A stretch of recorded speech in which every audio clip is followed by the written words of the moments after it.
La croissance économique, c'est un mot qu'on entend absolument partout, dans les journaux, à la télé.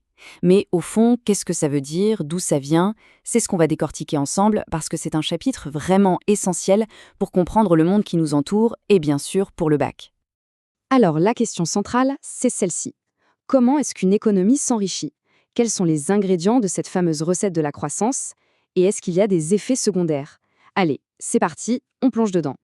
Bon, avant toute chose, il faut qu'on soit sur la même longueur d'onde. De quoi on parle exactement? C'est quoi la croissance? Et surtout, comment on fait pour la mesurer de façon concrète? En fait, c'est assez simple. La croissance économique, c'est quand la production de richesse d'un pays augmente sur le long terme. Et pour la mesurer, on a un outil que tout le monde connaît, le fameux PIB, le produit intérieur brut. Imaginez ça comme le chiffre d'affaires total d'un pays sur une année. Si le PIB augmente, eh bien on dit qu'il y a croissance.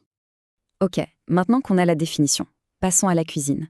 Quels sont les ingrédients pour fabriquer de la croissance? Les économistes ont identifié, on va dire, deux grandes recettes, deux grandes stratégies. Alors la première recette, c'est la croissance extensive. C'est la plus intuitive. Pour produire plus, on utilise plus de choses. Plus de travailleurs, plus de machines, plus d'usines. Mais il y a un hic. Pensez à un champ de blé. Un agriculteur produit 10 tonnes. Si on en met un deuxième, ils vont peut-être produire 18 tonnes à deux. Un troisième, 24 tonnes. On voit bien que chaque nouvelle personne ajoute un peu moins de production que la précédente. C'est la fameuse loi des rendements décroissants. Au bout d'un moment, cette stratégie s'épuise. Et c'est là qu'un économiste, Robert Solow, a fait une découverte absolument fondamentale.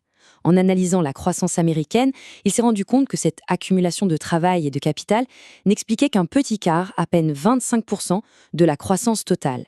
Il restait donc un immense résidu inexpliqué. La question est donc devenue vertigineuse. Mais d'où peuvent bien venir les 75% qui manquent? Si ce n'est pas en ajoutant plus de travailleurs ou de machines, quel est ce moteur secret qui fait tourner notre économie? La réponse à ce grand mystère, c'est le véritable cœur du réacteur de la croissance moderne, le progrès technique. Et vous allez voir, c'est là que ça devient passionnant. Attention, quand on parle de progrès technique, il ne faut pas penser qu'à des robots futuristes. Non, c'est bien plus large. C'est l'invention de la machine à vapeur, c'est l'électricité, c'est Internet. Bref, c'est l'ensemble des innovations qui nous permettent de faire plus ou de faire mieux avec la même quantité de ressources. Et cet effet, on le mesure avec ce qu'on appelle la PGF, la productivité globale des facteurs. Alors, d'où vient ce fameux progrès? C'est un débat qui a longtemps agité les économistes. Pour Solow, au départ, il voyait ça comme quelque chose d'exogène. En gros, ça nous tombe du ciel, un peu comme une découverte faite par hasard, un coup de génie. Mais d'autres, comme Romer, ont développé une théorie bien plus intéressante, la croissance endogène. Pour eux, non, le progrès ne tombe pas du ciel. On le fabrique. Il vient de l'intérieur de l'économie, c'est le fruit de nos choix, de nos investissements dans l'éducation ou la recherche. Le modèle de la croissance endogène, c'est une sorte de chaîne de valeur. Tout commence souvent par l'investissement public. L'État finance les universités, la recherche, ce qui permet aux scientifiques de faire des découvertes. C'est l'invention. Mais une invention dans un labo, ça ne sert à rien. Il faut un entrepreneur, un Steve Jobs par exemple, qui va transformer cette invention en innovation, c'est-à-dire un produit qu'on peut vendre. Et qu'est-ce qui le motive? La promesse de profit, souvent protégée par un brevet. C'est tout un écosystème qui s'auto-alimente. Mais attention, pour que tout cet écosystème fonctionne, il faut un cadre, des règles du jeu claires et stables. C'est ce qu'on appelle les institutions. Imaginez un instant, qui irait investir des millions dans une nouvelle technologie si on peut lui voler son idée le lendemain sans recours? Personne. C'est pour ça que le respect des droits de propriété, un système de brevets qui marche, une justice fiable, c'est le sol fertile sur lequel la croissance peut pousser.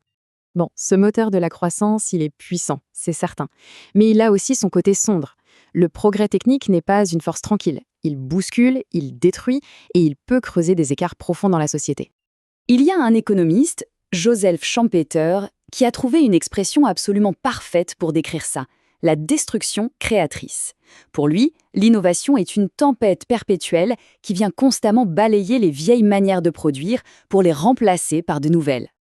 Et des exemples, on en a tous en tête. Prenez Kodak. C'était un géant mondial de la photo, des dizaines de milliers d'emplois. L'arrivée de la photo numérique a fait émerger des entreprises comme Instagram et a complètement détruit le modèle de Kodak, qui a fait faillite. D'un côté, des emplois sont détruits, de l'autre, de nouveaux sont créés, mais souvent, ce ne sont ni les mêmes compétences, ni les mêmes personnes.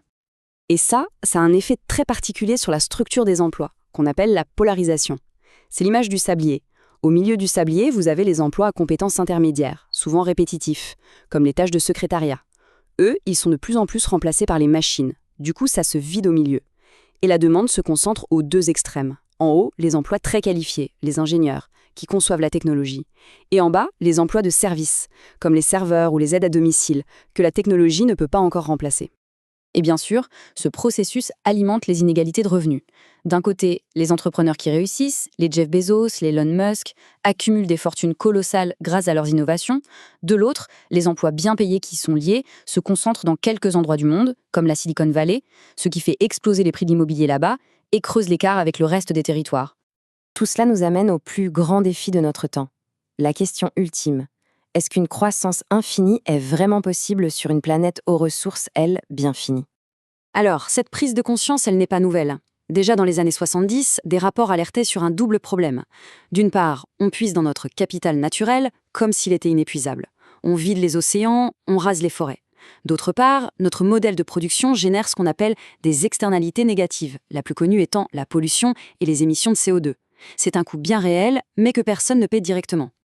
Et face à ça, disons qu'il y a deux grandes visions qui s'opposent. D'un côté, les partisans de la soutenabilité faible. Pour eux, la technologie trouvera toujours une solution. Si on n'a plus de pétrole, on aura des voitures électriques. On peut remplacer le capital naturel détruit par du capital technologique. De l'autre côté, il y a les partisans de la soutenabilité forte. Eux, ils nous disent « Attention, une forêt ou la biodiversité, ce n'est pas juste un stock de bois. C'est un système complexe, irréparable. » Pour eux, la technologie ne peut pas tout remplacer. Le capital naturel est unique. Et au fond, c'est peut-être la grande question du XXIe siècle. Ce même moteur, le progrès technique qui nous a apporté tant de richesses, sera-t-il aussi la solution aux problèmes qu'il a lui-même engendrés? Ou bien va-t-il falloir repenser en profondeur notre idée même de la croissance et de la prospérité? Le débat est loin d'être clos.